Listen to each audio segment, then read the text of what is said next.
Hi everyone, welcome to my channel.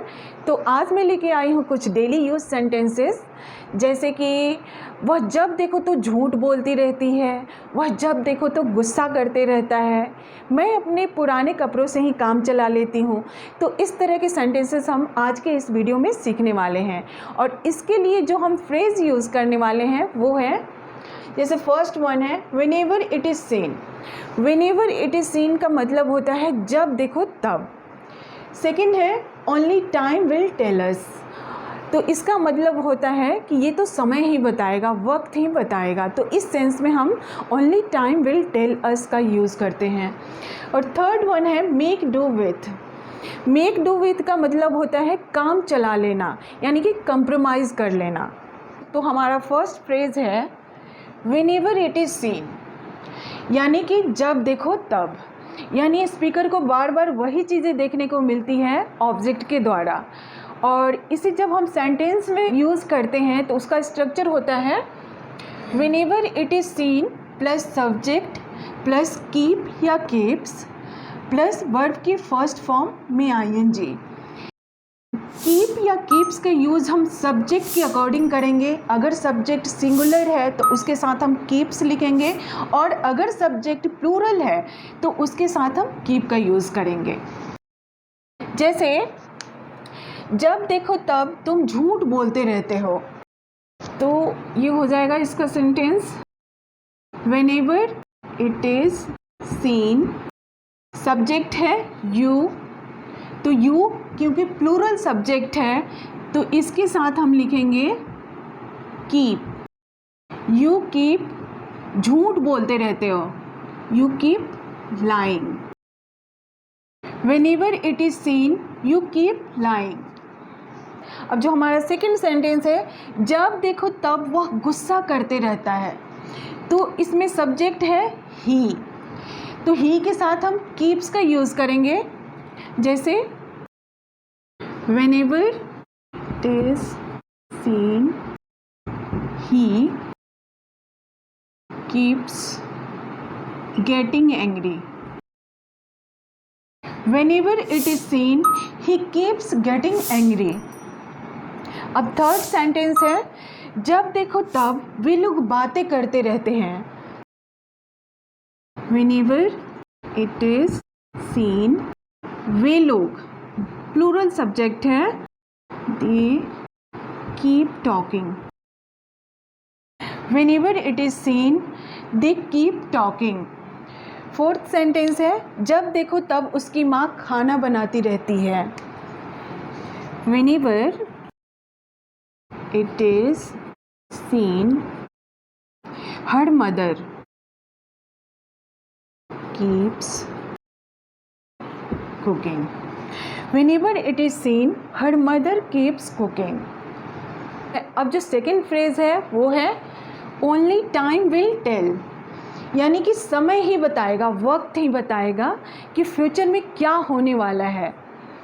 और इसका जो स्ट्रक्चर होगा only time will tell plus related sentence, यानी कि जैसे हम लिखेंगे ओनली टाइम विल टेल और उसके बाद जो सेकंड सेंटेंस रहेगा उसको हम फॉर्म कर लेंगे। जैसे ये तो समय ही बताएगा इन दोनों के बीच क्या चल रहा है। ओनली टाइम विल, इन दोनों के बीच क्या चल रहा है। What is going on between, इन दोनों के बीच, between these two. Only time will tell what is going on between these two. जो सेकंड सेंटेंस है अब समय ही बताएगा इस बदलाव का क्या असर होगा। Only time will tell इस बदलाव का क्या असर होगा। What this change will cause, what this change will cause. अब नेक्स्ट सेंटेंस है ये तो समय ही बताएगा वह कितना सच्चा है। तो ये तो समय ही बताएगा, ओनली टाइम विल टेल वह कितना सच्चा है, how loyal he is. Only time will tell how loyal he is. ये तो समय ही बताएगा कि इलाज सफल रहा कि नहीं. Only time will tell whether the treatment was or not. Only time will tell whether the treatment was successful or not. अब जो हमारा थर्ड फ्रेज है वो है make do with. Make do with का मतलब होता है काम चला लेना, यानी कि कंप्रोमाइज़ कर लेना. और जब भी हम मेक डू विथ का यूज़ करते हैं तो मेक के फॉर्म चेंज होते हैं टेंस के अकॉर्डिंग. और टेंस का हमें पता चलता है हेल्पिंग वर्ब से.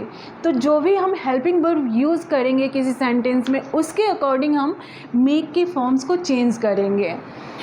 जैसे वह पुराने बैग से ही काम चलाती है, तो यहाँ पे सब्जेक्ट है वह, she.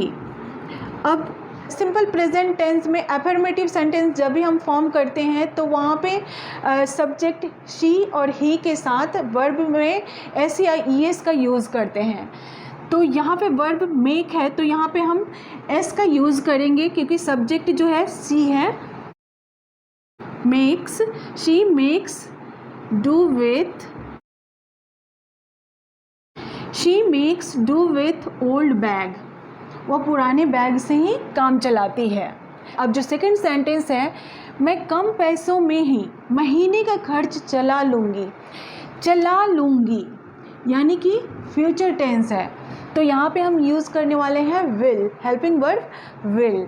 I will make do with कम पैसों में ही. I will make do with less monthly expenses. मैं कम पैसों में ही महीने का खर्च चला लूँगी. वह पुराने किताबों से ही काम चला रही थी. तो यहाँ पे है रही थी, काम चला रही थी, यानी कि पास्ट कंटिन्यूअस टेंस. तो जब पास्ट कंटिन्यूअस टेंस में हम was वर्ड का यूज़ करते हैं, सब्जेक्ट शी है तो was का यूज़ करेंगे, शी was. और वर्ब में ing का यूज़ करते हैं तो मेक है, मेकिंग हो जाएगा यहाँ पे. She was making do with पुराने किताबों से.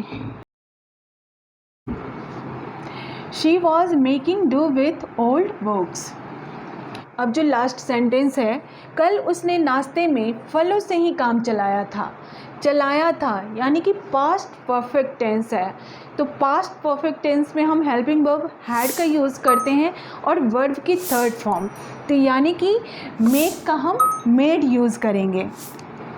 कल है तो यस्टरडे ही हैड, मेक का मेड हो जाएगा, made do with fruits in his breakfast. Yesterday he had made do with fruits in his breakfast. कल उसने नाश्ते में फलों से ही काम चलाया था. तो इस तरह से हम काम चला लेना के सेंस में मेक डू विथ का यूज़ करते हैं.